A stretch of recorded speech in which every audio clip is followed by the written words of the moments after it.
WWE Wrestlemania 27 pay-per-view review. The pay-per-view just went off there a little while ago, and I got to say, this WrestleMania actually turned out to be pretty good. It was actually an entertaining WrestleMania.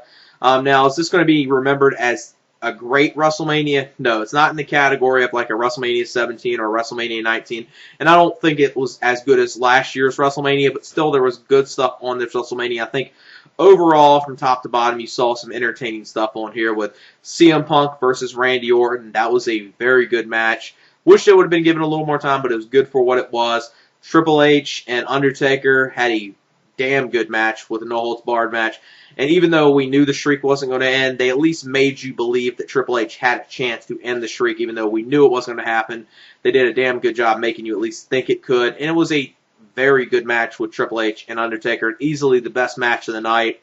3 years in a row, Undertaker has the best match at WrestleMania. And the main event with The Miz versus John Cena for the WWE Championship, I gotta say, it was very good as well. Probably the second best match of the night. Maybe some people might say Orton and Punk was the second best match, but I would probably say, you know, the stuff with Cena and Miz, even though I wish they were given a little more time and I thought the booking could have been a little better, it was still an entertaining main event. I know some people might have not liked the way they ended it with looking like it was going to end in a count out after, you know, Miz was going to do something to Cena, and Cena pretty much tackled him over the guardrail into the crowd, and the ref counted them out, and The Rock came out there, so we're not going to end it like this. Restart the match, got in there. The Rock bottom Cena, which was a great moment right there, and then The Miz retains the championship right after that. Then after that, you see The Rock hit the people's elbow on The Miz, and The Rock's, you know, standing on the middle rope as the show is going off there. So good moment there, seeing The Rock bottom Cena. And I think the stuff with The Miz and John Cena, the match-wise, was good. I just thought that, you know, some of these matches could have been given a little more time, especially the CM Punk match, CM Punk and Orton match in the main event, maybe could have been given a little more time as well. But those three matches, I think, really helped this WrestleMania. And really, on this pay-per-view, I would probably say only one match on this whole entire card you probably could put in the category of something terrible, which was the Jerry the King Lawler versus Michael Cole match. That was really the only thing bad. I know some people would probably add the Core versus Kane, Big Show, Santino, and Kofi Kingston, but I don't really even count that match because it was given, what, just probably a little over 2 minutes, so that was not really even a match, so I don't really count that as a match. So with that, you know, Cole and Lawler is probably the only bad thing, and, you know, I didn't like them bring in the idiot from Jersey Shore because I completely despise, you know, reality shows and all that, but, you know, bringing Snooki in there, I did not like them doing it, but she didn't do much in the match, and it actually was fairly short, so they kept it short and sweet, and it was tolerable. I did not have too much of a problem with it, and, you know, Trish Stratus did some good stuff, and she really made that match something. Unfortunately, Morrison and Ziggler really didn't do much in there, and Rhodes and Mysterio was a good match, and it was really surprising to see what the opener was for this pay-per-view, which was the world heavyweight title match with Alberto Del Rio versus Edge, and Edge actually retained the championship, and that was a good match as well. So let me get into the review. WrestleMania starts off, they do the national anthem, then after that, The Rock comes in there, cuts a promo, you know, welcoming the fans to WrestleMania. Very good promo from The Rock. Then it goes to the first match, which is a really surprising thing that this was actually the first match, which was the World Heavyweight Championship match with Alberto Del Rio versus Edge. And I know a lot of people are going to say, well, I probably want to like this because Alberto Del Rio didn't become champion. I don't mind that he didn't become champion, but I would actually think that he should have become champion just due to the reasoning that WWE has basically shoved him down our throats. They pushed him so hard. He won the Royal Rumble. He got a title match at WrestleMania, and then he just jobs. That's basically all it was.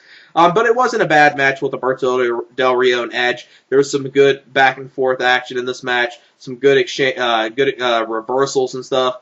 There was one real good reversal where Del Rio was going for his cross arm breaker, and Edge got it into his electric chair move.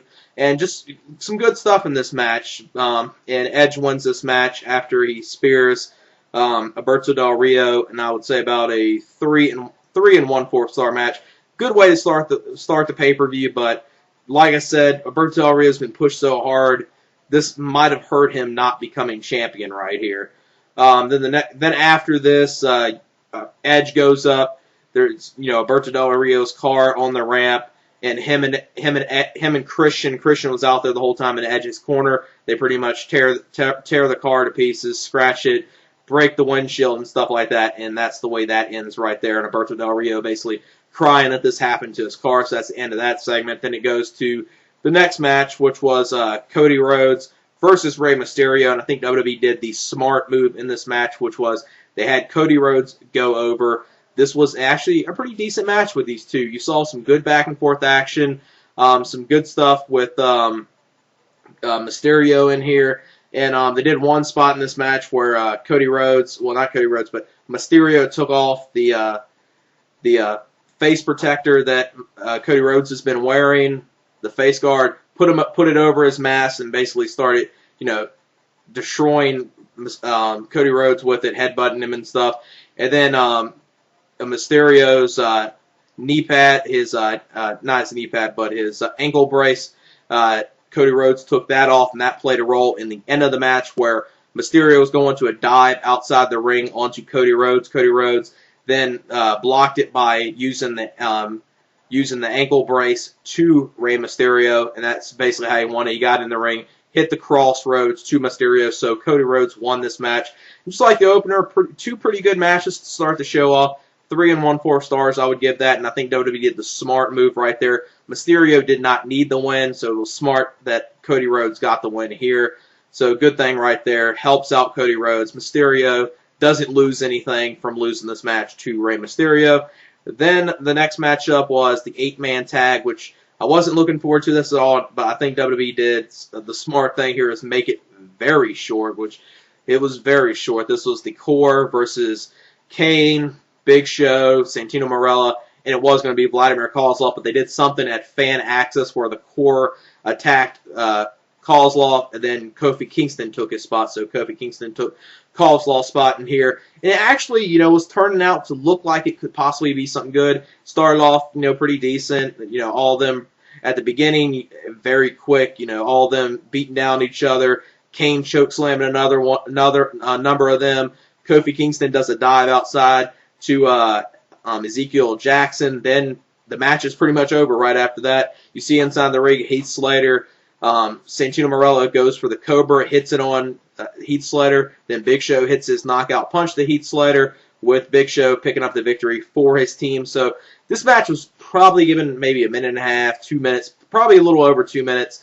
And it was so short, I can't really, I would probably, if I would rate it, since it was so short, I would just give it a star, but I think this match was so short, I'm not going to give it a rating, so this is one of those matches I'm going to give it an NA to, because it really wasn't a match in my eyes. Then after this, I think they did a good backstage segment. It was looking like, it was going to be a backstage moment. It wasn't going to really be much of anything. You saw The Rock backstage. He was talking to Eve.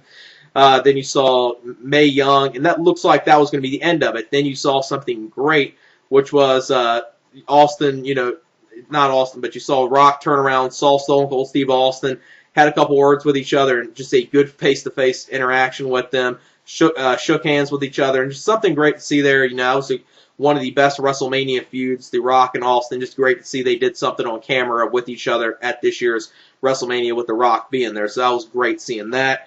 Then the next matchup was CM Punk versus Randy Orton, and I really enjoyed this match. This was a really damn good match. Good back-and-forth action, a lot of good stuff from both these two. And the only thing I had a problem with this match is I thought it should have been given just a little more time, which with some of these matches, probably the biggest complaint I would have with some of them, this match and probably the Miz's match with John Cena, is they were good matches, but they should have been just given a little more time if they could have been. But this match with CM Punk versus Randy Orton was very good back-and-forth action. Really enjoyed what they did in this match.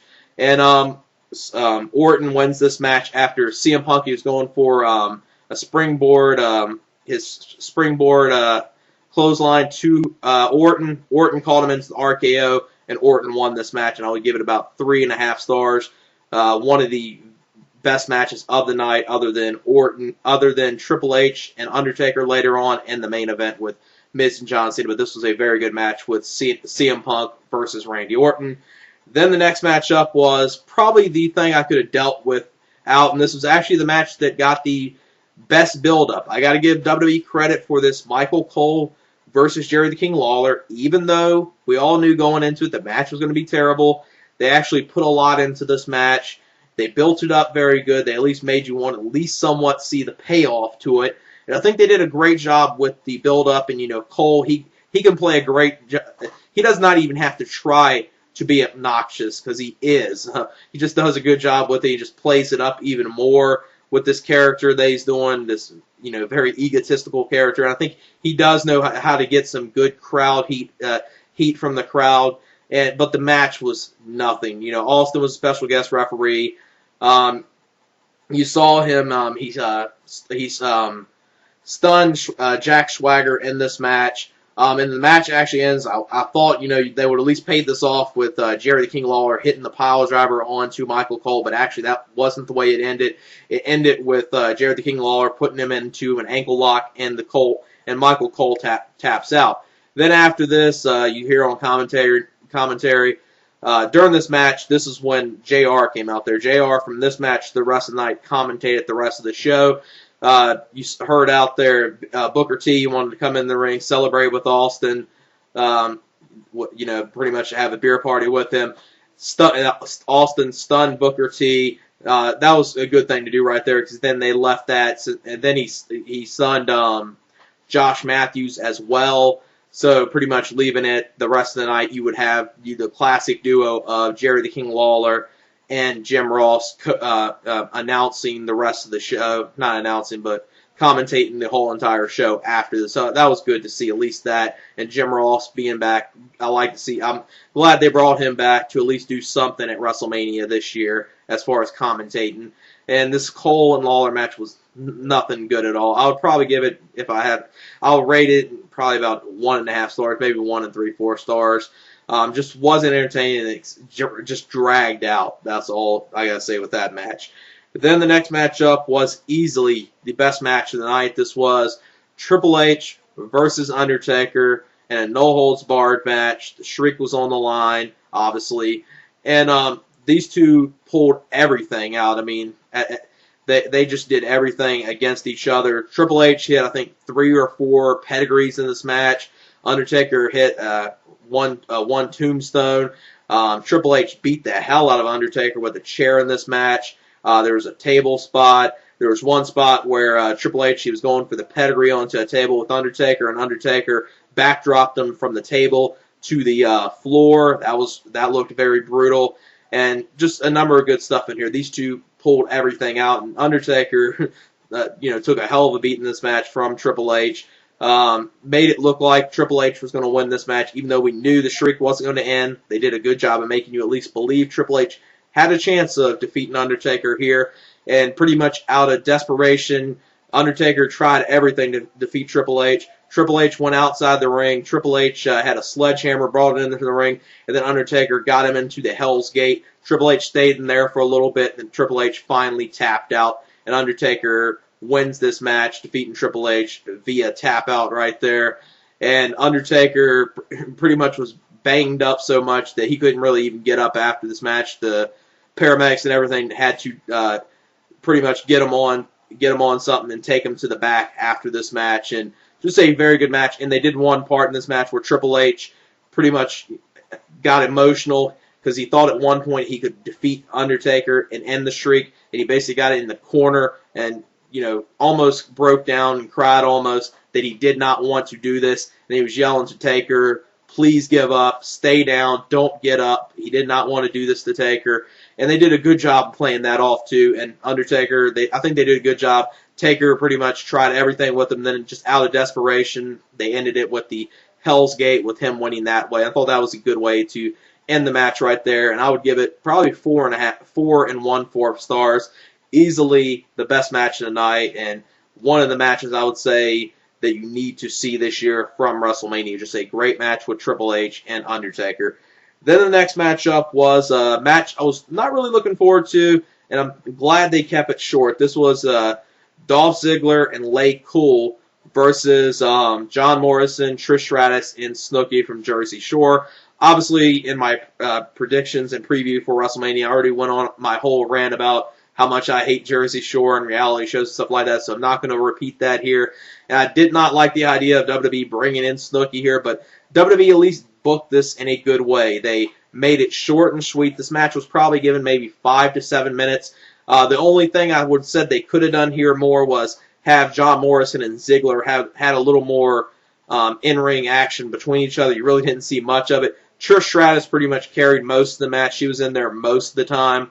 Really, the only thing you saw John Morrison do in this match, he did a twist. He did his split leg twisting dive to the floor onto Dolph Ziggler into this match. Obviously, the media is going to be playing this a lot, on entertainment shows, because right at the beginning, Snooki slapped Dolph Ziggler, and she, like everyone knew, picked up the victory for her side. So John Morrison, Trish Stratus, and Snooki's side wins this match. So didn't necessarily like WWE bringing her in, but they at least made this short. And as far as WWE or TNA bringing in these type of stars, it will get them media attention. So I at least understand why both companies do it, and especially around WrestleMania time, Vince McMahon got a hell of a lot of media coverage just for this. I mean, they cover WrestleMania every year, but I don't think they've covered as much as they have in recent years, as much as they did this year, just based on Vince McMahon getting this no-talent hack from Jersey Shore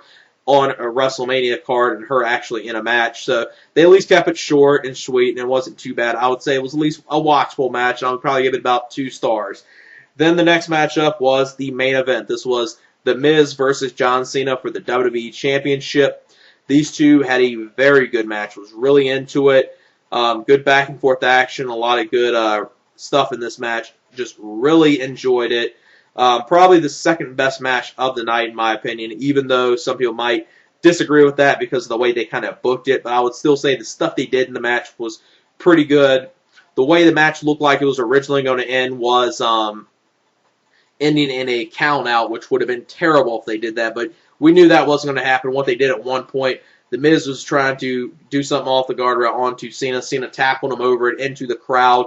Then the ref counted to 10. Both of them got counted out, and it was ruled that the match ended in a count out, but still your champion was The Miz. Then The Rock came out here into the ring, and then you heard the anonymous general manager go off, say we got an email and stuff like this. Rock went over there, said I'll deal with this, I'll read this, and started reading it, and he just did his thing. It doesn't matter what you say, and then he just broke the computer, went in the ring, said we're not going to end this match. Is not going to end this way. This WrestleMania is not going to end this way, and he ordered the match to be restarted.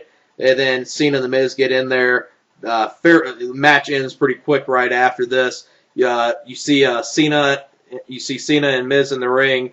Behind Cena is The Rock. The Rock bottoms Cena, and The Miz retains the championship after he pins him right there. So, very good thing, seeing a great moment there, seeing The Rock bottom Cena at WrestleMania, and they did the smart move of having The Miz retain the championship. And then after this match, I know some people might have said they kind of made Miz look like the jobber, but Miz is supposed to be that Coward Hill champion, so it's okay he gets beat down by The Rock post-match, and he did retain the championship, so that was the good thing right there. They at least kept him.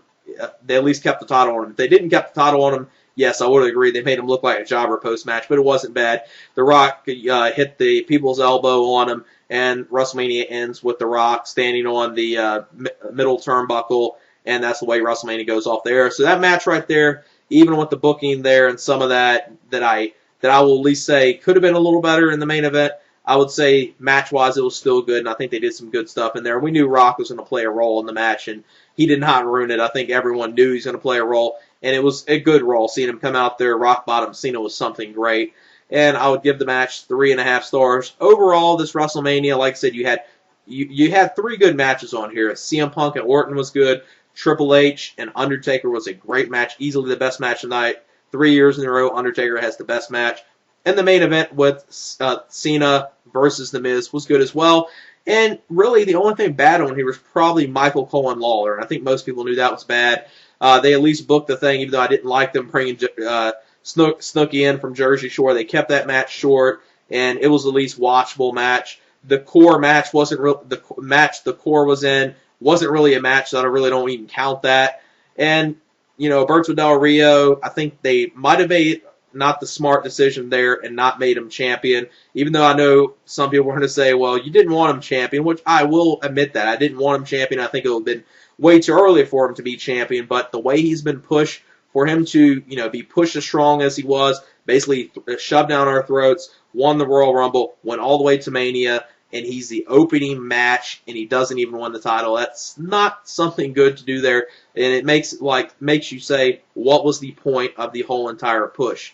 We know he's still going to stay in the main event after this. We know they'll probably do a triple threat or something, or maybe a fatal four-way with Brutus Clay, Alberto Del Rio, Christian, and Edge, maybe at Extreme Rules. But still, I think they should have made him champion, even though I would have said it was too early, but I would at least understand it because the way they pushed him. So that's my review of this year's WrestleMania. I would give this Mania about a probably 7.75 out of 10, maybe even an 8 out of 10. I think I'm going to give this WrestleMania an 8 out of 10 because there were entertaining stuff on there, and I think it was a good WrestleMania. Not a great WrestleMania, but a good WrestleMania. And yeah, that's it. Peace.